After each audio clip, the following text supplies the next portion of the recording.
In the last video, I talked about how to use Photoshop to remove the line work from your drawing. And in this process, you're turning your drawing into a full-fledged painting.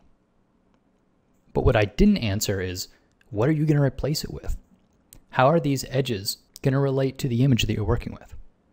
Well, really the only place that this discussion can begin is talking about what a line is to begin with. So what's a line? Here's a simple line drawing.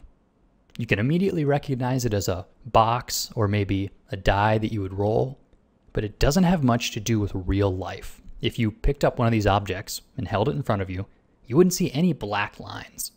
It might look more like this. Each of the surfaces are at a different angle to the light, so as a result, they have a different value. They have a different lightness or darkness. And what we represent as a line is really just where two of these surfaces butt up against one another. But in almost every case, you don't have a razor-sharp edge that the line might indicate. In fact, this isn't a very realistic cube because these edges are too perfectly sharp. So when a drawing turns into a painting, you have to consider these transitions. As you go from one surface to the next, what would that feel like? Well, if this were a die, you'd probably have a bit more of a soft, rounded corner, a little bit of a bevel. And so I can indicate that with a soft brush here, just to show you what that looks like.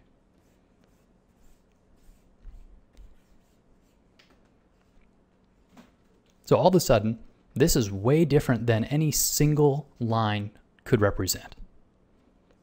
And so as you get rid of the lines in your painting and begin to replace them with transitions from surface to surface, what you're doing is describing the form much more descriptively. And in this case, it's actually going to change the silhouette of the cube a little bit. It would be a little more chamfered off there. And at a micro level, this is much more like a real object. So giving a little special attention to where one surface butted up against the next surface on our cube made all the difference in the world. And that should help explain why when you turn the lines off on the skull, all of a sudden it reveals that the painting is really lacking. Because what those black lines are doing is covering up the crucial transition between one surface and another. And when you hide them, you can see the real truth, which is, well, you didn't spend much time on the area where one area of value butts up against the next area of value. So how I decide to make this transition says a lot about the form. And I don't want a perfectly sharp edge because that would be a little too mechanical. Nothing in our body is a 90-degree angle. And if I go too soft, it won't look right. So this area as these two values transition from one to the other is really describing the form. And using value in this way, specifically values transitioning into other values, is really how the viewer's eye is going to determine the three-dimensionality of these objects.